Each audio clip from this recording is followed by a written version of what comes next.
akan kita bawa. Bahkan dalam kehidupan, bukan hanya kerja ya teman.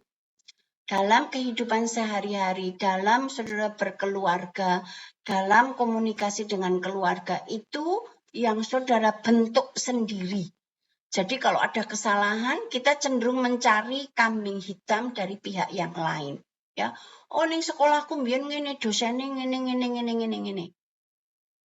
Tidak pernah kita melihat ke dalam apa yang sudah saya lakukan.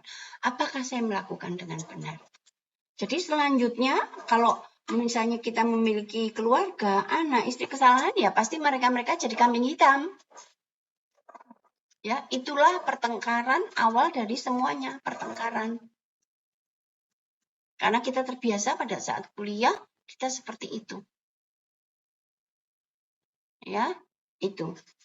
Sekali lagi, ya, pengalaman dari Bugis. Ada anak, ya, Eman, sayang sekali.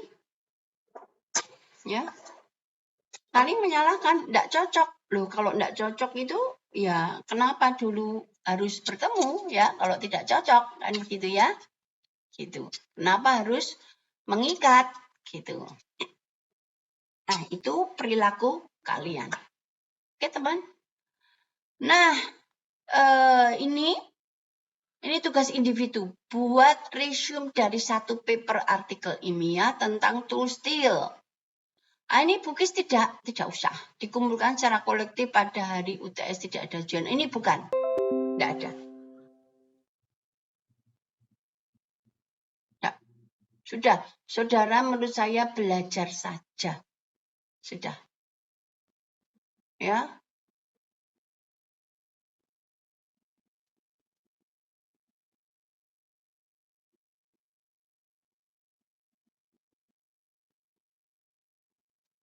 Oke, teman.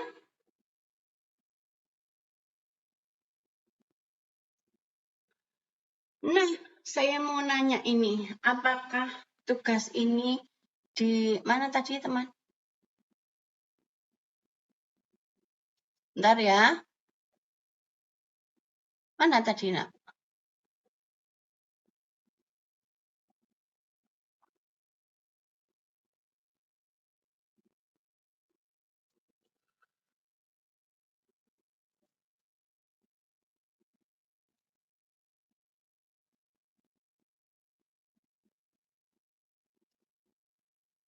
Bentar ya, nak. Ada pertanyaan kah?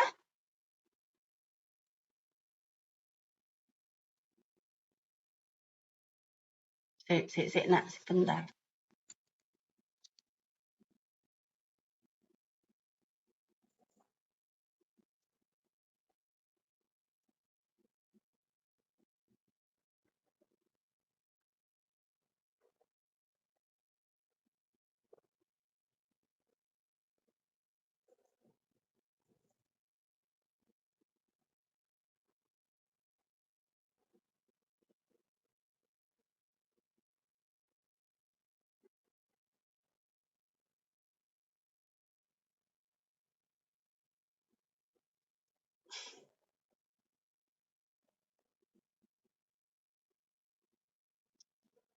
Ya, silakan. Silakan, saudara. Siapa? Wilzan?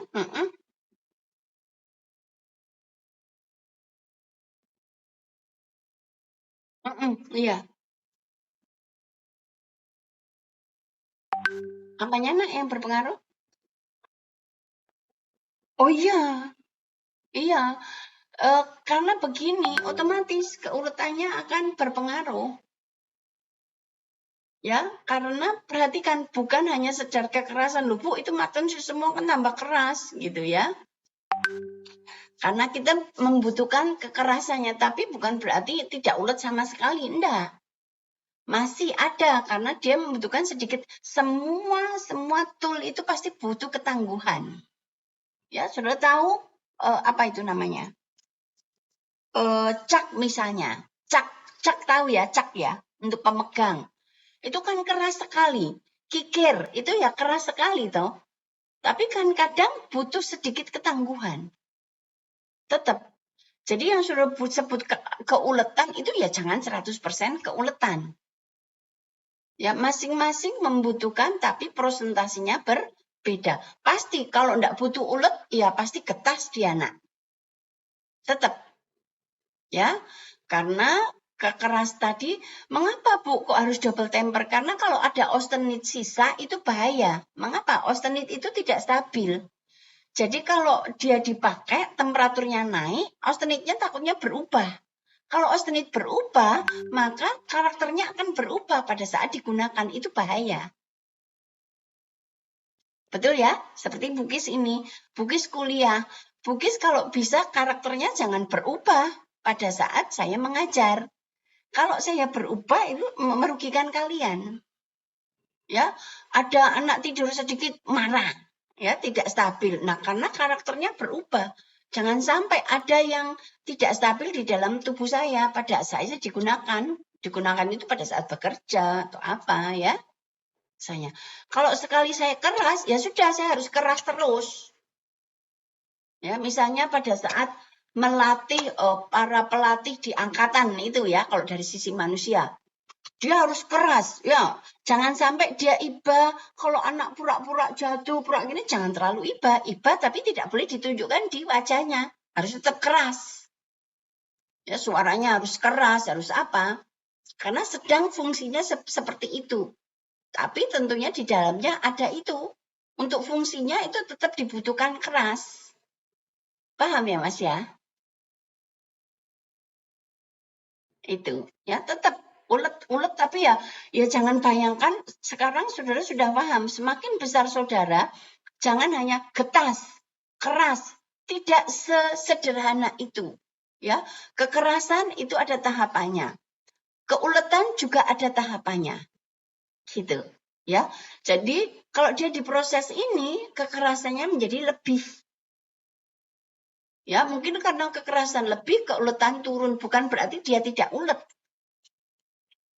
Ya, jelas kalau dia kekerasan lebih, pasti keuletan akan turun. Sedikit tentunya, nah turunnya berapa? Tidak bisa kita mengatakan, oh anak nenek gak sinau ki bodoh. Ya, bodoh itu bukan berarti tidak bisa apa-apa. Nah, levelnya bodoh itu juga begitu. Orang itu miskin. Nah, miskinnya itu seberapa levelnya? Ya, jadi lebih baik kalau kita bicara dari level saudara sekarang, dia menjadi lebih keras, dia menjadi lebih kuat, ya, dia menjadi kekuatannya akan sedikit turun, keuletannya akan turun, begitu, ya, kalau sudah berbicara. Jelas teman? Jadi tidak mutlak hitam atau putih. Saudara sudah mengenal warna-warni sekarang, ya. Jadi kalau bicara itu, oke, Mas Wirsa. Ada lagi yang ingin disampaikan, ditanyakan? Mbak Alia? Sakmene kok sing ono mung Alia mbek Wilson tok. Lainnya Bugis bicara dengan angka-angka. Oh, Hervina muncul, Mbak Hervina. Ada pertanyaan, teman?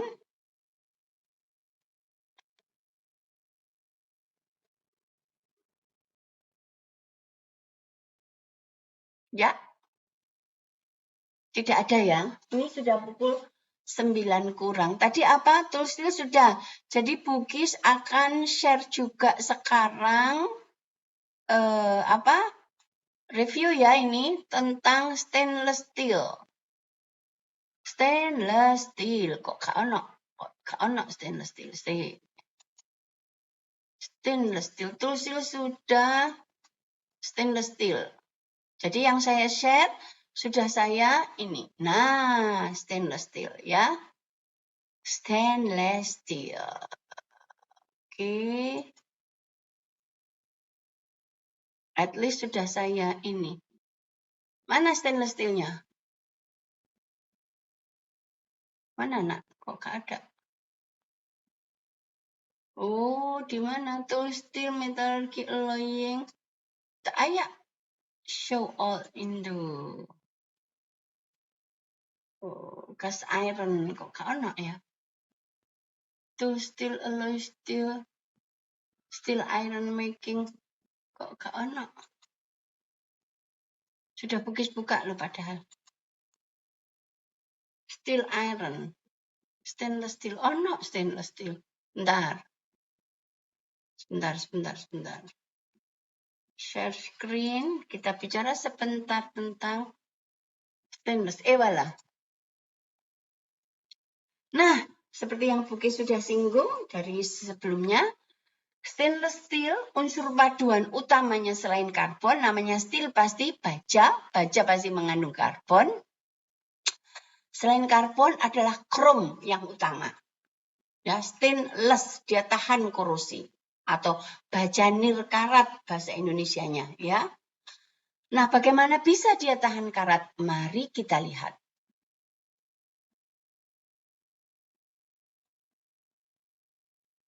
Ya, mari kita lihat. Oh, kayak banget iki, gak apa-apa. Intinya cuma begitu, ya. Jadi kalau baja karbon itu dia gampang terkorosi. Nah, dia terkorosi, terbentuk oksida Fe, ya, di permukaan yang kontak. Jadi asumsinya yang kontak dengan udara adalah yang atas, sehingga di permukaannya terbentuk karat. Karat itu oksida besi, warnanya coklat, ya. Nah, kalau baja tahan karat atau stainless steel itu dia harus ditambahkan unsur tertentu, yaitu krom, ya, minimal 10%. Nah, krom itu akan membentuk, krom ini sebetulnya gampang ini beroksidasi. Justru bukan dia tahan korosi, enggak. Krom itu gampang terkorosi, gampang membentuk oksida. Ya, krom itu mudah sekali membentuk oksida, tapi oksidanya berwarna putih dan berada di permukaan logam ini karena yang kontak dengan yang ini kan permukaan. Ini terbentuk oksida krom. Nah, oksida krom itu sangat pasif. Dia sangat stabil. Jadi kalau sudah terbentuk oksida krom di sini, media korosif tidak bisa menembus oksida krom ini. Sehingga logamnya menjadi pasif. Ya, tidak bereaksi lagi. Sehingga lapisan oksida krom ini disebut lapisan pasif atau pasif film. Ya, dia tidak mudah terurai, dia sangat padat, dia tidak mudah lepas dari baja di mana dia terbentuk. Ya, kemudian tidak mudah ditembus oleh media korosif. Ya, itu mengapa dia disebut pasif film. Ya, sehingga bajanya ini tidak terkorosi lagi. Awalnya ya dia terkorosi awalnya. Kalau belum terbentuk lapisan pasif. Ya, itu.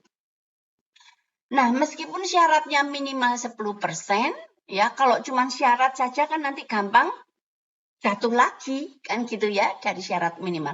Seperti saudara, syarat lulus itu C. Saudara kan tidak berusaha untuk cari nilai C. Cari nilai yang lebih, supaya lebih mantap, kan gitu ya. Nih, sama, ini juga begitu.